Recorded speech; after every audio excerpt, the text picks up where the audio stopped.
So I'm a little depressed, but I'll try to get over it. Well, this evening, I want to thank you for all being here and giving me an opportunity to share with you a little bit about the 5 themes of geography. I hope to inoculate you a little bit with some social studies skills here. And I know what you're thinking, how boring, didn't I get enough of that in 7th grade? Well, I hope it won't be that bad. In fact, I'm thinking that you're going to be so excited about the 5 themes of geography by the time I'm finished that you're going to want to go out and sign up for a geography class. The 5 themes of geography are location, region, place, human-environment interaction, and people movement. And the first theme that I'm going to talk about this evening is location.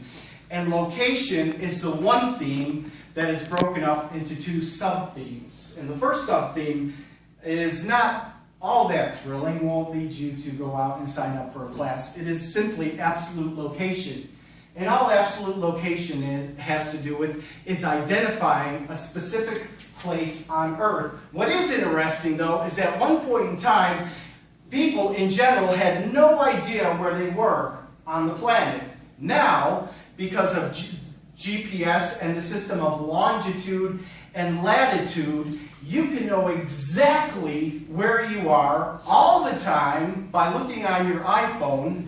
And right now, according to Google, we are at 35 degrees, 28 minutes, and 51.3876 seconds north of the equator, and 80 degrees, 53 minutes, and 6.4932 seconds west of the prime meridian.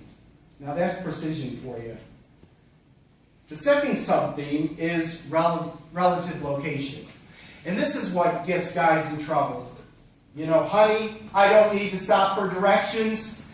Relative location has to do with the difference between this place here and this place here. Relative location, one of the things that I've always wanted to do is to live right next to a grocery store. That is relative location. Now, if you're trying to lose weight and you live near a McDonald's or a Dairy Queen and you have a sweet tooth for McFlurries or Blizzards, you're in trouble. You do not have good relative location. However, if you live near a gym, your relative location may be a little bit better. So those are the 2 locations. That takes us to our second theme, which is place. Place identifies what a place is like, the characteristics of a place. For example, does a place have mountains? Does a place have hills? What is the weather? For example, there are polar bears in the northern hemisphere. There are penguins in the Antarctic, in the southern hemisphere. If you see a picture with polar bears and penguins together, there's a problem with that picture. For example, I used to live in a place that was warm. In Florida, it was warm, warm, warm. Now I live in a place that is cold, cold, cold, and wet. Region. Region is a place that shares common characteristics. They can be physical characteristics, human characteristics, cultural characteristics. Kyle showed us a good example of regions just a minute ago with his voter precincts and districts. The United States is a region. It is a political region. Actually, the state of North Carolina has 3 physical regions. There's the Mountain region, there's the Piedmont region, and there's the Coastal Plain region. So that is region. That takes us to one of the ones that I find is a favorite, is human-environment interaction. Man versus nature. This is why we have things like the pyramids, the Sphinx, the Great Wall of China.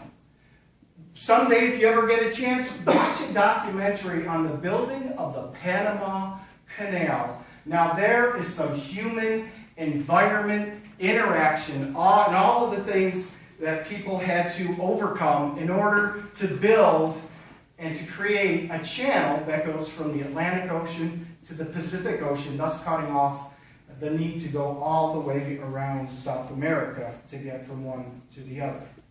Then finally, that takes us to people movement.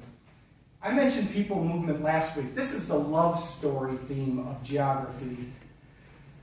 You've heard it before. It's just a small town girl living in a lonely world. She took the midnight train going anywhere. Just a city boy raised in South Detroit. He took that midnight train going anywhere. And you know, the theme of people movement is the theme of don't stop believing. Because if you stop and think about it, this is why people move. They're either moving from something, or they're either moving to something. They're moving to a better job. They're moving to a better climate. Well, not in my case, but often they are moving to a better climate. They are moving to better educational opportunities. And in fact, that's how this country got started. People believed that if they came across the Atlantic Ocean, that they would have a better life. So those are the 5 themes of geography. Now maybe you won't go out and sign up for a class, but maybe the next time you get lost you will stop and ask for directions. Thank you very much.